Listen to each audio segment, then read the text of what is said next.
ઉપલેટા તાલુકાની એકમાત્ર CBSE school the mothers international સ્કૂલના ડાયરેક્ટર અને જાણીતા શિક્ષણવિદ રાજેન્દ્રસિંહ ઝાલા દ્વારા ગુજરાતી ભાષામાં એઆઈ એન્ડ ઇનર વોઇસ પુસ્તક લખવામાં આવ્યું છે.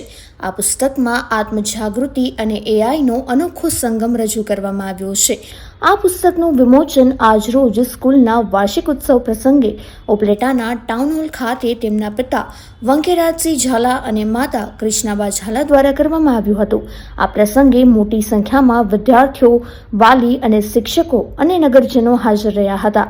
આ પુસ્તક હાલ ઓનલાઈન એમેઝોન અને ફ્લિપકાર્ટ પર વાચકોને ઉપલબ્ધ છે.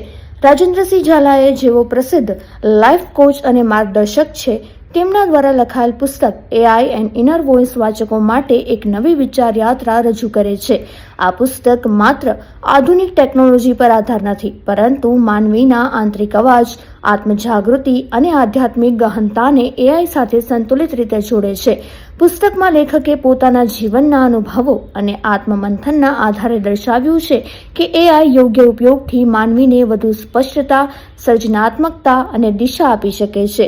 વિદ્યાર્થીઓ, શિક્ષકો, માતા-પિતા અને વ્યવસાયિકો માટે આ પુસ્તક આંતરિક વિકાસ અને બાહ્ય પ્રગતિ વચ્ચેનું સંતુલન સમજાવે છે. એઆઈ એન્ડ ઇનર વોઇસ દરેક એવા વાચક માટે છે જે જીવનમાં દિશા, શાંતિ અને અર્થ શોધી રહ્યા છે. પુસ્તક વાચકને વિચાર આપવાને બદલે પોતાની અંદર ઝાંખી કરવા પ્રેરિત કરે છે. આજના ઝડપી બદલાતા ટેકનોલોજીના યુગમાં જ્યાં કૃત્રિમ બુદ્ધિ માનવીના જીવનનો અભિન્ન ભાગ બની રહી છે, ત્યાં આત્મિક સંતુલન અને આંતરિક અવાજને સમજવાની જરૂરિયાત વધુ ઊંડી બની છે. આ સંદર્ભમાં આ પુસ્તક એક નવી દૃષ્ટિ અને વિચાર પ્રવાહ રજૂ કરે છે. લેખકની જીવનયાત્રા પોતે જ પ્રેરણા સ્ત્રોત છે. નાના ગામમાંથી શરૂ થયેલી સફર, સંઘર્ષો, આત્મવિશ્વાસ અને આંતરિક માર્ગદર્શનના બળે તેઓ આજે રાષ્ટ્રીય અને આંતરરાષ્ટ્રીય સ્તરે માર્ગદર્શક તરીકે ઓળખાય છે. તેમનું મિશન સ્પષ્ટ છે: પ્રાચીન જ્ઞાન અને આધુનિક એઆઈ વચ્ચેનું સેતુ બની માનવીને તેની સાચી દિશા અને જીવનનો ઊંડો અર્થ શોધવામાં સહાય કરવી. જય હિન્દ, જય ભારત.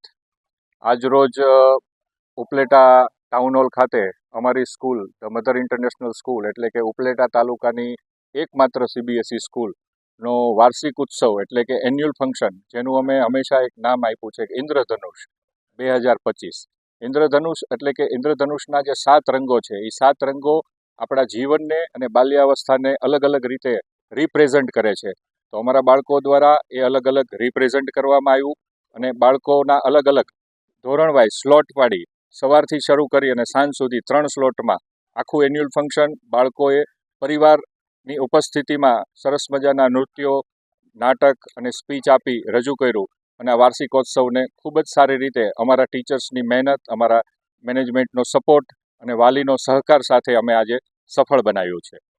અને સાથે સાથે એક ઉપલેટા માટે અને અમારા સ્કૂલના પેરેન્ટ્સ અને વિદ્યાર્થી માટે ગર્વની વાત એ છે કે મેં ઉપલેટાને જે મારું માદરે વતન બનાવ્યું છે છેલ્લા 8 વર્ષથી, ત્યારે હું જે રિસર્ચ કરતો હતો જે ફિલ્ડમાં, એટલે કે એ સ્પિરિચ્યુઅલ વર્લ્ડ એટલે કે ઇનર વોઇસ અને એનએલપીમાં જે મેં રિસર્ચ કર્યું છે અને અત્યારનું જે લેટેસ્ટ આધુનિક સાયન્સ છે કે જે આર્ટિફિશિયલ ઇન્ટેલિજન્સ, કૃત્રિમ જે શક્તિઓ છે જે અત્યારે આપણે આઈટી જગતથી જોઈ શકીએ છીએ, તો એ બેયને જોડતું કે એઆઈ અને આપણો ઇનર વોઇસ, તો એને લગતું એક ગુજરાતીમાં સૌપ્રથમ મેં એક પુસ્તક આજે મારા માતા પિતાના હાથે મેં વિમોચન કરાયું છે. અને મારા માતા પિતાના હસ્તે આજે પુસ્તક ખુલ્લું મૂકી અને અહીંયા એ પુસ્તક બધા વાલીઓ ઉત્સાહભેર એ ઘરે લઈ જાય છે અને ઘરે જઈ અને એમાંથી ઘણું બધું જે મારા બાયોગ્રાફી છે અને ઇનર વોઇસને કેવી રીતે તમારે ડેવલપ કરવો, એની બધી એઆઈને કેવી રીતે વાપરવું, એઆઈને વાપરવાનો સાચો રીત કયો છે, એ બધું જ મેં પુસ્તકમાં વર્ણન કર્યું છે. એટલે આજે એક જે મારું પણ સપનું હતું સાથે સાથે પૂર્ણ થયું છે કે મારે એક બુક લોન્ચ કરવી હતી મારા માતા પિતાના હસ્તે અને મારા ગુરુ કે જે મહેતા સાહેબ છે એમના હસ્તે મેં આજે બુકનું વિમોચન કરાયું છે. એટલે એ વિમોચન પણ આજે સરસ રીતે ઈશ્વરની કૃપાથી પૂર્ણ થયું છે. તો એ બદલ ઈશ્વરનો ખૂબ ખૂબ આભાર. ધન્યવાદ. જય હિન્દ.